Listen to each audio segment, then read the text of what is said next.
নমস্কার বন্ধুরা, Bhadreswar study centre চ্যানেলে তোমাদের স্বাগতম। তোমাদের জন্য দারুণ একটি সুখবর, কানাড়া ব্যাংকের তরফ থেকে একটি নতুন নিয়োগ বিজ্ঞপ্তি প্রকাশিত করা হয়েছে, যেখানে তোমাদের যদি কোনো অভিজ্ঞতা না থাকে, মানে কোনো এক্সপিরিয়েন্স তোমাদের নেই, তাহলেও কিন্তু তোমরা আবেদন করতে পারবে। অর্থাৎ যারা ফ্রেশার্স ক্যান্ডিডেট তারা কিন্তু এখানে সরাসরি আবেদন করতে পারে। আবেদন করার জন্য কিন্তু কোনো রকম তোমাদের আবেদন মূল্য কিন্তু লাগবে না। তুমি যে কাজ থেকে বিলং করো না কেন, তোমরা প্রত্যেকে আবেদন করতে পারো, সম্পূর্ণ ফ্রি অফ কস্টে তোমরা আবেদন করতে পারবে। এখানে তোমাদের যে নিয়োগটি করা হচ্ছে সেটা হচ্ছে গ্রুপ ডি পোস্টে তোমাদের নিয়োগটি করা হচ্ছে। এই আবেদন করার জন্য কি কি প্রসেস, সম্পূর্ণ ডিটেলস ইনফরমেশন তোমাদের প্রোভাইড করব। এখানে দুটো মাধ্যমে তোমরা আবেদন করতে পারবে। একটা হচ্ছে ম্যানুয়ালি আবেদন করতে পারবে অ্যাপ্লিকেশন ফর্ম ফিল আপ করে, আর তোমরা অনলাইনেও আবেদন করতে পারবে। আমি দুটো মাধ্যমে কিন্তু তোমাদের দেখাবো কিভাবে তোমাদের ফর্ম ফিল আপ করতে হবে। এখানে তুমি যে রাজ্য থেকে বিলং করছো সেই রাজ্যেতেই কিন্তু তোমাদের পোস্টিং হবে। সম্পূর্ণ গুরুত্বপূর্ণ আপডেট থাকছে প্রতিনিয়ত। এরকমই গুরুত্বপূর্ণ আপডেট পাওয়ার জন্য অবশ্যই কিন্তু চ্যানেলটাকে সাবস্ক্রাইব করে বেল আইকনটাকে অল করে রাখবে। তো চলো ভিডিওটা শুরু করছি। তো এখানে দেখো তোমাদের এই যে এখানে দেয়া আছে যে অ্যানেক্সার 1টা দেখো। এখানে প্রথমত তোমাদের রিজিওনাল অফিস এবং জব লোকেশন দেয়া আছে। অর্থাৎ তুমি যে রাজ্য থেকে বিলং করছো সেই রাজ্যের কিন্তু বিভিন্ন জায়গায় কিন্তু তোমাদের জব লোকেশন থাকবে। অর্থাৎ তুমি যদি ওড়িশা থেকে বিলং করো, দেখো ভুবনেশ্বর, কটকে তোমাদের কিন্তু জব লোকেশন হয়ে যাবে। তুমি যদি আসাম থেকে বিলং করো, তোমাদের গুয়াহাটিতে কিন্তু তোমাদের জব লোকেশন হয়ে যাবে। তারপরে দেখো তুমি যদি ওয়েস্ট বেঙ্গল থেকে বিলং করো, তোমাদের কলকাতা, দুর্গাপুরে তোমাদের জব লোকেশন হয়ে যাবে। তুমি যদি এখানে দেখো তোমাদের রাঁচিতে, তোমাদের জামশেদপুরে তোমাদের জব লোকেশন হয়ে যাবে। অর্থাৎ প্রত্যেকটা স্টেট ওয়াইজ কিন্তু সম্পূর্ণ ডিটেলসটা কিন্তু এখানে দেওয়া আছে। তোমরা যারা যারা আদার স্টেট থেকে বিলং করছো কিন্তু এই লিস্টের মধ্যে নেই, তারাও কিন্তু আবেদন করতে পারো। তোমরা যে কোনো একটি মানে রিজিওনাল অফিস কিন্তু তোমরা সিলেক্ট করতে পারো। এবার চলো তোমাদের ফর্ম ফিল আপের ব্যাপারটা, সম্পূর্ণ ডিটেলসটা তোমাদের এখানে বুঝিয়ে দিই। দেখতেই পাচ্ছ এটা একটি ম্যানুয়াল ফর্ম। তো এই ম্যানুয়াল ফর্মটা তোমরা কিভাবে ফিল আপ করবে? এর জন্য প্রথমত তোমাদের একটি এই যে অ্যাপ্লিকেশন ফর্মের ডেসক্রিপশন আমি দিয়ে দেবো, যেখানে তোমাদের ডিপিআরএম ট্রেনিজে গিয়ে কিন্তু ক্লিক করতে হবে। এইখানে মানে টিক দিতে হবে। তারপরে তোমাকে রিজিওনাল অফিস, যেগুলো তোমাদের প্রেফারেন্স রিজিওনাল অফিসগুলো আমি তোমাদের দেখালাম যে বিভিন্ন আছে, ঠিক আছে, এইখান থেকে তোমাদের যে কোনো তিনটে কিন্তু সিলেক্ট করতে হবে। তুমি ধরো প্রথমে ধরো তুমি গুয়াহাটিকে সিলেক্ট করলে, তারপরে তুমি কলকাতাকে সিলেক্ট করলে, তারপরে তুমি ধরো দিল্লিকে সিলেক্ট করলে, এরকম তিনটে তুমি তোমার পছন্দ মতো কিন্তু সিলেক্ট করবে, ঠিক আছে। 1, 2, 3 করে তুমি সিলেক্ট করতে পারবে। এগুলো হয়ে গেল। এগুলো হওয়ার পরে তারপর তোমাদের কি করতে হবে, তোমার এখানে ফুল নেম তোমাকে এখানে লিখতে হবে। তারপরে তোমার ফাদার নেম দিতে হবে, মাদার নেম দিতে হবে। তুমি যদি বিবাহিত মহিলা হও তাহলে তোমার স্বামীর নাম দিতে হবে। করেসপন্ডেন্ট অ্যাড্রেস তোমাদের সম্পূর্ণ এখানে কিন্তু পিনকোড পর্যন্ত দিতে হবে। পার্মানেন্ট অ্যাড্রেসও কিন্তু যদি সেম হয় তাহলে সেমটাই কিন্তু এখানে উল্লেখ করবে। এখানে মেল আইডি দিতে হবে, মোবাইল নাম্বার দিতে হবে। তারপরে হচ্ছে তোমার ডেট অফ বার্থ, অবশ্যই সেটা মেনশন করতে হবে যে ডেট অফ বার্থ এখানে কত। তারপরে দেখো তোমাদের এজ 21 থেকে 30 বছর, এটা কিন্তু 30/4/2024 হিসাবে তোমাদের বয়স কত হচ্ছে, ইয়ার, মান্থ এবং ডেজে কিন্তু উল্লেখ করতে হবে। এখানে তুমি যদি SC/ST ক্যান্ডিডেট হয়ে থাকো তাহলে অবশ্যই কিন্তু তোমাদের বয়স হয়ে যাবে 21 থেকে 35 বছর, এবং তুমি যদি OBC ক্যান্ডিডেট হয়ে থাকো তাহলে তোমার ক্ষেত্রে বয়স হয়ে যাবে 21 থেকে 33 বছর। এখানে জেন্ডার অবশ্যই মেনশন করবে, তুমি মেল না ফিমেল সেটাকে কিন্তু টিক দিতে হবে। রিলিজিয়ন অবশ্যই সেটা মেনশন করবে। ন্যাশনালিটি এখানে তুমি ইন্ডিয়ান দিয়ে দেবে, ইন্ডিয়ান কিন্তু উল্লেখ করে দেবে। এরপরে হচ্ছে ম্যারিটাল স্ট্যাটাস, তুমি সিঙ্গেল না ম্যারিড না উইডো সেটা কিন্তু মেনশন করবে। এরপরে ক্যাটাগরি, তুমি কোন কাস্ট থেকে বিলং করছো, SC/ST OBC না UR সেটা কিন্তু মেনশন করবে। এরপরে হচ্ছে SC/ST থেকে যদি তুমি বিলং করো তাহলে অবশ্যই কিন্তু সেই কমিউনিটি নাম তোমাকে কিন্তু এখানে উল্লেখ করতে হবে, এবং তোমাদের SC/ST OBC ক্যাটাগরি থেকে হলে তার ইন্ডিকেট দ্য সিরিয়াল নাম্বার সেটা মেনশন করতে হবে। এরপরে হচ্ছে নেটিভ প্লেস, তোমার তালুকা, তোমার ডিস্ট্রিক্ট, তোমার স্টেট, তোমার মাদার টাং যদি তুমি ওয়েস্ট বেঙ্গল থেকে হও তাহলে এখানে বাংলা বলে কিন্তু লিখে দেবে। ল্যাঙ্গুয়েজ নোনের ব্যাপারটা তোমাদের ক্লিয়ার করে দিই। দেখো ল্যাঙ্গুয়েজের ব্যাপারটা কিন্তু এখানে বলা আছে রিড, রাইট এবং স্পিক, অর্থাৎ পড়তে, লিখতে, বলতে জানো নাকি।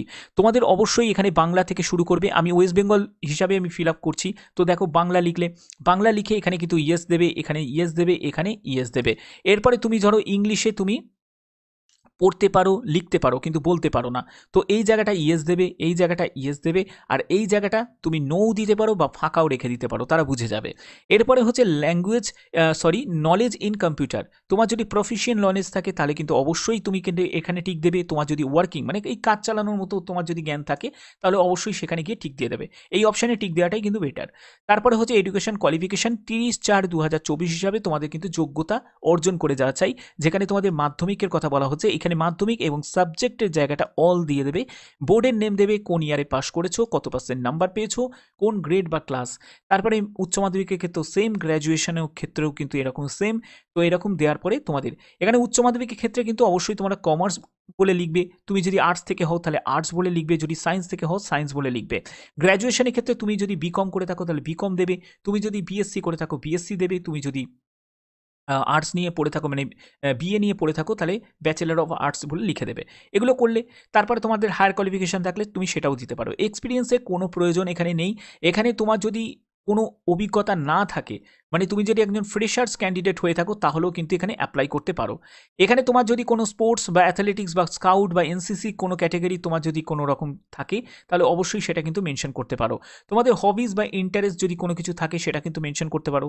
মানে তোমার ধরো তোমার গান গাওয়া বা কোনো যদি কোনো স্পোর্টসের ব্যাপারে যদি স্পেসিফিক কোনো স্পোর্টসের ব্যাপারে যদি কোনো ইন্টারেস্ট থাকে সেটাও কিন্তু মেনশন করতে পারো। তোমার এগেনস্টে কোনো কোর্ট ল এর মধ্যে তুমি যুক্ত আছো নাকি সেটা অবশ্যই কিন্তু এখানে মেনশন করবে, না হলে কিন্তু এনআইএল লিখে দেবে। এগুলো বেশিরভাগ কিন্তু এনআইএল করে দিবেই, তাহলেই হয়ে যাবে। এগুলো সবই এনআইএল করে দেবে, একটু দেখে নেবে। ঠিক আছে, যে তোমার এখানে যেটা বলতে চাই যে কোনো এডুকেশন ইনস্টিটিউটে তোমার এগেনস্টে মানে তুমি কোনো ডিসকোয়ালিফাই করে দিয়েছে নাকি, ঠিক আছে, বা কোনো রকম কোনো কিছু তুমি কোনো ধার নিয়েছো কোনো ব্যাংকের থেকে, কোনো লোন নিয়েছো কিন্তু সেটা পরিশোধ করোনি, সেটা সেই রকম ব্যাপারে তুমি যুক্ত আছে নাকি, তো এই সব ব্যাপারগুলো কিন্তু মানে জানতে চাওয়া হয়েছে। তো এই জায়গাগুলোতে এনআইএল করে দেবে, তাহলেও কিন্তু হয়ে যাবে। ঠিক আছে, এগুলো সব করে দিলে ওকে, এগুলো সব এনআইএল লিখে দিলে, লিখে দেওয়ার পরে তারপরে এই জায়গাটায় গিয়ে তোমাদের এখানে তোমার নাম, সম্পূর্ণ তোমার নাম ক্যাপিটালে লিখবে। তারপরে করার পরে তোমাদের এখানে সই করতে হবে, এখানে প্লেস দেবে এবং ডেটটা দেবে। এরপরে এই জায়গাটা অফিস ইউজ করবে, এই জায়গাটা তোমাদের কিন্তু কিছু করার নেই। তো এইগুলো বুঝতে পেরেছো? তো এখানে দেখো তোমাদের এই যে কানাড়া ব্যাংক সিকিউরিটিজ লিমিটেডের তরফ থেকে কিন্তু এই নিয়োগটি করা হচ্ছে, যেটা হচ্ছে ড্রাইভ 2025। এবার এখানে কি কি বলা হচ্ছে জব ডেসক্রিপশনে দেওয়া আছে। তো আমরা মেন পয়েন্টে যাব, ওয়ার্ক এক্সপিরিয়েন্স। দেখতেই পাচ্ছ 0 থেকে 2 ইয়ার্স, অর্থাৎ যারা ফ্রেশার্স ক্যান্ডিডেট তারা কিন্তু অ্যাপ্লাই করতে পারবে, আবার যারা নন ফ্রেশার্স ক্যান্ডিডেট যাদের অভিজ্ঞতা আছে তারাও কিন্তু অ্যাপ্লাই করতে পারবে। এখানে তোমরা বেতন কত টাকা পাবে? 20,000 টাকা প্রতি মাসে তোমরা বেতন পাবে, সঙ্গে কিন্তু ইনসেনটিভ তোমরা পাচ্ছ। ঠিক আছে, তোমাদের এখানে যে যোগ্যতা যেটি প্রয়োজন সেটা হচ্ছে গ্র্যাজুয়েশন, যে কোনো শাখায় গ্র্যাজুয়েশন, অর্থাৎ আর্টস থেকে হোক, সায়েন্স থেকে হোক বা কমার্স থেকে হোক, যে কোনো শাখায় গ্র্যাজুয়েট হলেই কিন্তু অ্যাপ্লাই করা যাবে এখানে। এটা কিন্তু অনেক বড় অপরচুনিটি।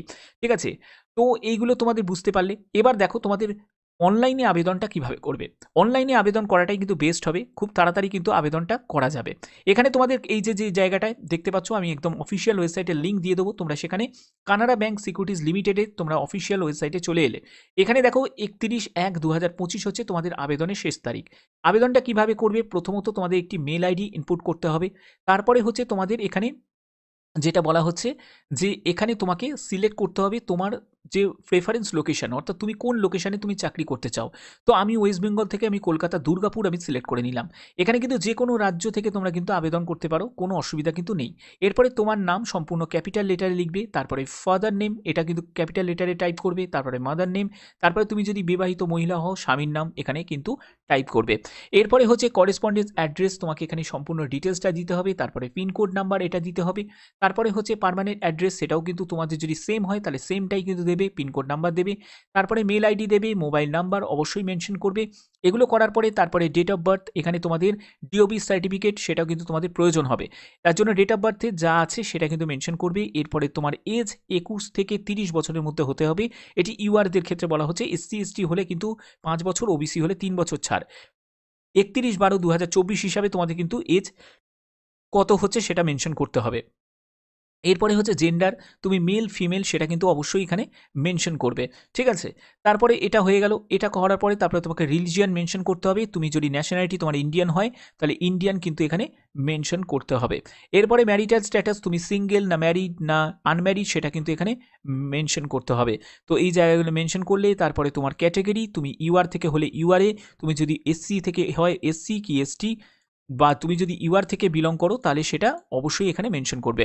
এরপরে হচ্ছে তুমি যদি SC ST OBC subcaste community name তোমাকে এখানে মেনশন করতে হবে, তোমার এখানে সিরিয়াল নাম্বার কাস্টের সেটা মেনশন করতে হবে। এরপরে আপলোড কাস্ট সার্টিফিকেট, এখানে কিন্তু অ্যাড ফাইলে গিয়ে তোমাকে কিন্তু তোমার যে কাস্ট সার্টিফিকেটটা কিন্তু আপলোড করতে হবে, তাহলেই কিন্তু তুমি রিল্যাক্সেশনটা পাবে। এরপরে হচ্ছে নেটিভ প্লেস তোমাকে দিতে হবে, তালুকার নাম তোমাকে দিতে হবে, তারপরে হচ্ছে ডিস্ট্রিক্টের নেম তোমাকে দিতে হবে, স্টেটের নাম তোমাকে দিতে হবে।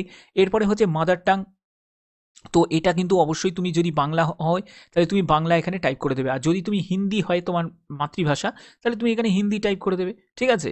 তো এইগুলো হচ্ছে ব্যাপার। তারপর ল্যাঙ্গুয়েজ নোন, অবশ্যই তুমি এখানে বাংলা, হিন্দি, ইংলিশ এরকম পরপর তুমি সাজাতে পারো, এটা আমি সাজিয়েছি। তো তুমি পছন্দ মতো, তোমার পছন্দ মতো তুমি কিন্তু ল্যাঙ্গুয়েজ কিন্তু এখানে সাজাতে পারো, ঠিক আছে? তুমি বাংলা দিয়েও ছেড়ে দিতে পারো, অথবা তুমি বাংলা হিন্দি দিয়েও ছেড়ে দিতে পারো, সেটা তোমার মর্জি। এরপরে হচ্ছে ল্যাঙ্গুয়েজ, এই নলেজ ইন কম্পিউটার, সেখানে হচ্ছে তুমি যদি কম্পিউটারের যদি তোমার প্রফিশিয়েন্ট নলেজ থাকে তাহলে অবশ্যই তুমি এটাতে ক্লিক করবে, আর যদি তোমার কাজ চালানোর মতো যদি নলেজ থাকে তাহলে অবশ্যই কিন্তু এইটাতে গিয়ে ক্লিক করবে। এরপরে নেক্সট অপশানে তোমাকে চলে যেতে হবে। নেক্সট অপশানে যাওয়ার পরে আর কিছুই নয়, সেই সব জায়গায় কিন্তু তোমাদের জাস্ট এডুকেশনাল ডিটেলস তোমাকে দিতে হবে, তারপরে ছবি আপলোড করতে হবে, এগুলোই। কারণ এখানে কিন্তু কোনো রকম আবেদন মূল্য লাগছে না, সম্পূর্ণ ফ্রি অফ কস্টে কিন্তু প্রত্যেকে এখানে আবেদন করতে পারবে। তো আশা করি এই ভিডিওটার মাধ্যমে প্রত্যেকটি তথ্য তোমাদের কাছে তুলে ধরতে পারলাম। এরকমই গুরুত্বপূর্ণ আপডেট পাওয়ার জন্য অবশ্যই কিন্তু চ্যানেলটাকে সাবস্ক্রাইব করে রাখো, কারণ এই অপরচুনিটিটা কিন্তু অনেক বড় অপরচুনিটি তোমাদের জন্য। তার জন্য প্রত্যেকে কিন্তু আবেদন করতে পারো, প্রত্যেকটি জেলা, প্রত্যেকটি রাজ্য থেকে তোমরা কিন্তু আবেদন করতে পারো। সম্পূর্ণ গুরুত্বপূর্ণ এরকমই তথ্য পাওয়ার জন্য অবশ্যই চ্যানেলটাকে সাবস্ক্রাইব করবে, বেল আইকনটাকে অল করে রাখবে। এখনের মতো এটুকুই, টাটা।